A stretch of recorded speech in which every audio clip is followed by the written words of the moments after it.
வணக்கம். நான் இப்போ இங்கே பட்டாசு ஃபேக்ட்ரிக்கு வந்திருக்கேன். இதுதான் எனக்கு ஃபஸ்ட் டைம். நான் இது வரைக்கும் எந்த பட்டாசு ஃபேக்ட்ரிக்கும் வந்ததில்லை. இங்கே வந்து பார்த்தேன் எப்படி பட்டாசு பண்ணுறாங்க, என்ன ஏது இருக்குது, என்ன அவங்களுக்கு எக்யூப்மெண்ட்ஸ் எவ்வளோ கொடுத்துருக்காங்க, என்ன இருக்குதுன்னு நான் பார்த்துருக்கேன். அவங்கக்கிட்ட அவங்க குறைய கேட்டிருக்கேன்.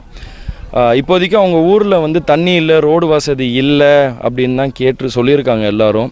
ஸோ அண்ணன் வந்த உடனே தண்ணியும் ரோடு வசதியும் பண்ணி தரப்படும்ன்ற மாதிரி நாங்களும் சொல்லியிருக்கோம். என்ன எங்களால் முடிஞ்சதை பண்ண முடியும், அங்கே கவர்மெண்ட்டை பேசி கவர்மெண்ட் அப்ரூவல் பண்ணுறதை வச்சு இந்த ஊருக்கு என்ன பெஸ்ட்டு பண்ண முடியும்னு சொல்லி நாங்கள் பேசியிருக்கோம். அவங்களும் அதுக்கு ரொம்ப சந்தோஷமாக இருக்காங்க. அதே மாதிரி அவங்க இன்னொன்று என்ன கேட்டுக்கிட்டாங்கன்னா, இந்த மாதிரி 2018 நிறையா பட்டாசு பேன் பண்ணியிருந்தாங்க, இதெல்லாம் அலோவ் பண்ணக்கூடாதுன்ட்டு, அதெல்லாம் கொஞ்சம் அலோவ் பண்ணுற மாதிரி பண்ணுங்க அப்படின்ற மாதிரி கேட்டிருந்தாங்க. அதையும் நாங்கள் அண்ணன்கிட்ட சொல்லி நம்ம கவர்மெண்ட்டை பேசி என்னெல்லாம் பெஸ்ட்டு பண்ண முடியுமோ அதை பண்ண சொல்லலாம் அப்படின்ட்டு இருக்கோம்.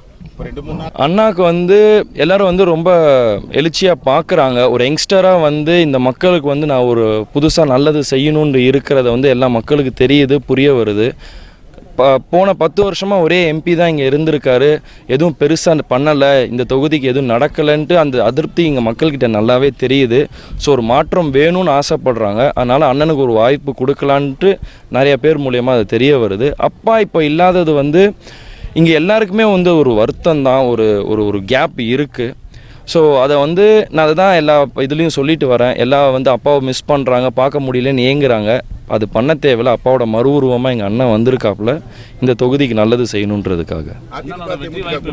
இப்போ நான் பிரச்சாரம் பண்ணது வரைக்கும் நல்லா தான் இருக்குது. அண்ணன் இப்போ நாங்கள் மக்களில் பேசினது எனக்கு தெரிஞ்சது வரைக்கும் பார்க்கும்போது அண்ணன் வாய்ப்பு நல்லா தான் இருக்குது. இன்னும் ஹார்ட் ஒர்க் பண்ணிட்டு தான் இருக்கும். மக்கள் தான் அதை முடிவு பண்ணணும்.